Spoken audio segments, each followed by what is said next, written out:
All right, I don't really know where we had left off with the fuel system, but unfortunately most of it's actually really done. So, we got the tank popped in. I ended up having to Dremel out this top hat, put the fittings on there, put the 90 degree, run some bigger lines. So these are no longer the smaller dash, dash 6. So they were both dash 8s coming off of the top hat. I also had to put one of those bungs. So you can see the seal right there. I had to put them very close because there's really not that much room. Plugged off these tops, so ended up just tapping these in, putting some silicone on there. It still has the breather, so I just didn't want any vapors getting out of these plugs. I was gonna weld it up, but it's plastic. With the heat, I know it would have just melted off, so that was the solution that I came up with. I think at some point we're gonna try to upgrade this, either the complete tank or the top hat to like a more modern hat from like another Audi or something. Hopefully if we could find something that's metal, that would be preferable. As you see, I've ran the hose, or hoses, multiple, to the plate underneath. So we have both pumps. The feed and both returns from the engine and from the tank itself. So one goes back to the gas tank, and the other one's gonna come from the engine, go back into the tank, and then whatever excess is there then goes back to the tank. Did I say that right? So it should go from engine, one of these, from the engine, like, the regular return, that's gonna go back to the tank. And when that fills up with that one, then the tank will feed this back to this tank, the OEM tank. So as you see, it's a tight fit. Had to run everything through. Next, I'm gonna have to secure these with some zip ties and maybe a bracket or two. I'm waiting on some stuff to come in. Fuel filter is already in 10 micron.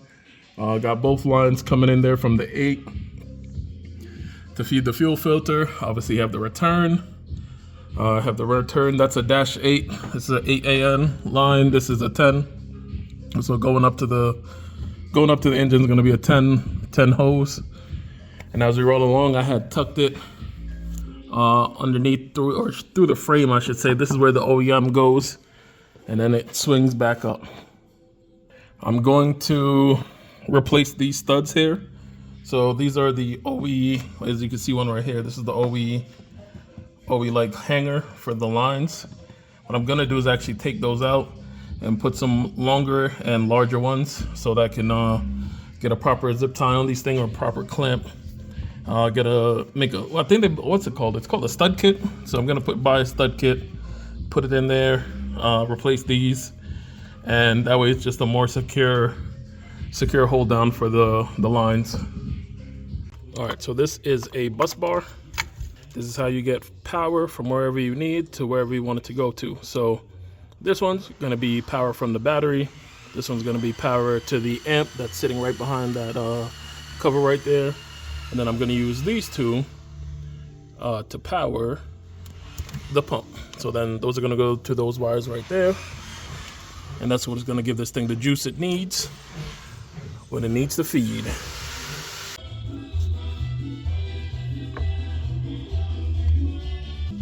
So we got this, this is gonna be pump 2 that I'm setting up right now. Oh, this is a bad spot, huh? So the guy said this shit gonna make too much horsepower. For the street? Yeah. It's gonna be a lot of power. The only thing limiting like driving wise is the clutch. So you go to do Try to I can't even say it because I can't do it. Shane, how does it feel being skinny? It's just normal, right? Nothing special. I hear you. It's kind of like being tall. Everyone thinks it feels some way being tall. It's just normal. Good. Everybody's built for a thing. See, I would compare it like our conversation earlier when I said Toyota will build something just to be able to handle a certain application, but then if you want to do more, you got to upgrade like the drivetrain and shit like that. Compared to like how like Ford will just throw in 8-inch into a Mustang or the Ranger, and it's good for those can handle like 800 horsepower. Sure, because it could just do whatever. I mean, again, all this stuff is like truck parts anyways. Splitting. Yeah.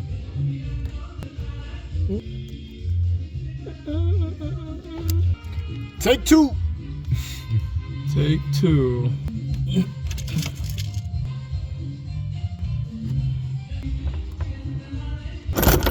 Take two.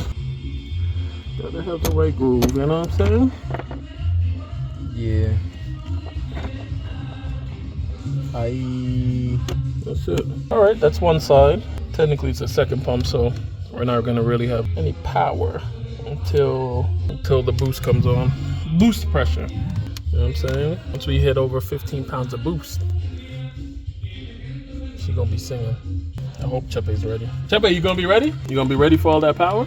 No, I have to go, little by little thing, for one more, driving. Well, you drove 10. You had the supercharger at 10. No, talking speed. I thought you were talking the boost. No, talking speed. You talk about speed. So another 2 weeks and another 10, be like 20. 20, 25. Yeah, well, 25. We get started Okay. little. Okay, Yeah. I see. I'm not ready. It's all right. We're gonna have this thing on the dyno. It's gonna be ready then. In ground or hub dynos? How hub dynos are better? Yeah. We gotta run it back.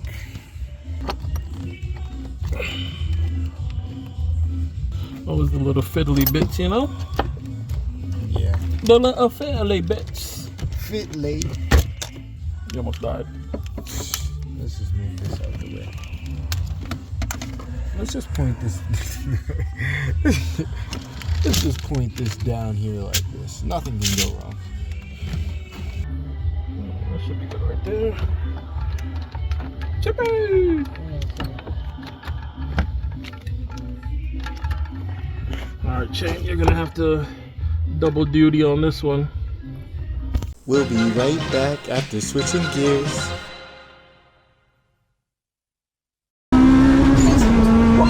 And we're right back. Yeah.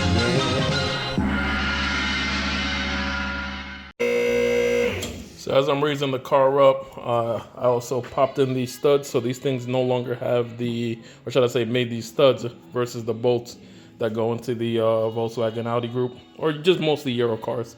So swap those out for some bolts. So those things are locked in a little bit more easily and more secure. Also, lower control arms, bushings are upgraded. We did that when we had taken this out to weld the mount for the transmission mount, the main body for the transmission mount. Axles have been shortened. Like I said before, studs are in. Just need to literally put one more one more screw in there. That's why it's exactly where it is. So I got to put one more screw in there to lock that in. Here we are with the front of the car. Actually, you know what? So that you guys can see, I'm starting to route out the intercooler piping. Next I got to do for this thing is it's mostly secure. I got to put the blow-off valve on this thing. I'm thinking either I don't want to do it right here because the AC has to, I think not the condenser, I forgot what that thing's called, the dryer or whatever, has to go right there. So I'm gonna have to end up putting it up top. What else?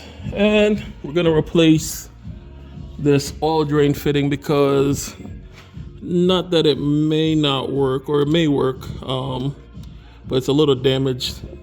And that was from me when I was taking out the engine the last time. I let it kind of like lay on the floor, which scuffed this part up a little bit. So this part's coming in, and then we should be able to just kind of lock this thing like so. We'll keep it away. I'm probably gonna have to end up shortening it because the rest of the dump tubes have to be made, and I kind of have to readjust them because you can see they're actually on the heat shield itself. So yeah, then this thing has to go get shortened. So this has to be replaced, this has to get shortened, and dump tubes need to be readjusted. I've kind of been getting a little busy inside the car as well. as you see there, I have the short shifter installed. Then I put the 6-speed shifter right on the top so nobody could get confused as to what it is. So this is a upgraded billet aluminum piece, but I mocked up everything under there, situated everything right. So the thing is, basically OEM plus. So, this thing came with a 5-speed, so we went up to 6. Honestly, the 5 from this era might have been a better idea, but we couldn't find one. We couldn't find one with the LSD, so the 6-speed was the next best thing. This thing has the LSD. It's from the VR6. I don't remember which one that is. Maybe GTI or 32, one of those. 2002, 2004, something. The next thing is got this pillar mount pulled off, and we are, where is it? Oh, it's right here. This little pillar cover. Got that pulled off. Getting the gauges ready. So this is the oil pressure. It's just a little hazy. I don't know why it's actually coming off like that. It's weird. And then this one is the boost. So those are the two. This was the old boost one, which only read up to about 20 PSI when this car was supercharged. Maybe 20 was the max PSI it could do, but we never found out. So, this thing got the turbo on it now. That's next. Got to run the hoses. After that, we have to the boost solenoid. We got a manual gauge, digital manual. It's basically just a box. You could, change the boost on the tune versus having to go into the engine bay and having to adjust to anything. So you could literally be in the car and start turning the boost up. We've made some progress up front. We're getting a lot of these things situated. Got the battery in so we know what we're doing. Also upgraded the shifter here. So you can see the hoses. We're going to the silicone, upgraded silicone hoses versus the older, just straight rubber. Those things are X amount of years old, if not decades old. We got the short shifter on there, which is going to help to get the thermostat housing out of the way. So a major issue with this thing is when you go to the 6-speed, it actually contacts the OEM thermostat housing for this year VR6. If you use any other year, it'll pass it. But then the hosing and routing is way different. This is just like an extreme OEM plus setup. So we're gonna try to keep as much as we can. We're keeping the AC. That's why I'm trying not to put anything in the way here, so that the part of the condenser, not the condenser's right here. I think it's the receiver dryer. So the receiver dryer is gonna down in that corner. I'm probably gonna end up having to put the blow-off valve in this spot, because that's the only place that I see it's gonna be fit to rock out. The next major hurdle is after the thermostat and the hoses are lined up, so I know exactly where everything's gonna sit. Put the intake on, I can weld it up with the throttle body and then start plumbing out the charge piping that's gonna go wherever it's gonna go, either in there or down there, whichever side. But yeah, that's gonna be next after the hoses and the thermostat. So we've come to the end of another beautiful video. Thank you so much for sticking around and watching with us. And we'd love to hear what you think, so drop a comment below and tell us what you liked, what you disliked. Otherwise, stay tuned. Next week, we're going to be finishing up the intake, and soon we'll get this puppy running. Thank you so much for supporting the channel, man. Peace.